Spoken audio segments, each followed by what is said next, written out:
السلام علیکم میرے پاکستانیوں. کل خان صاحب کے حکم پر اسلام آباد ٹی چوک میں پرامن احتجاج کے لیے آپ سب لوگوں نے نکلنا ہے. آپ سب لوگوں نے نکلنا ہے والدین کے ساتھ, بچوں کے ساتھ, بزرگوں کے ساتھ, بڑوں کے ساتھ.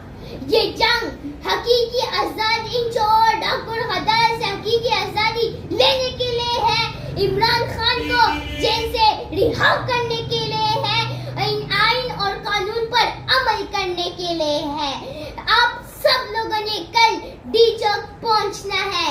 عمران خان اپنے لیے جنگ نہیں لڑ رہا, وہ میرے لیے, آپ کے لیے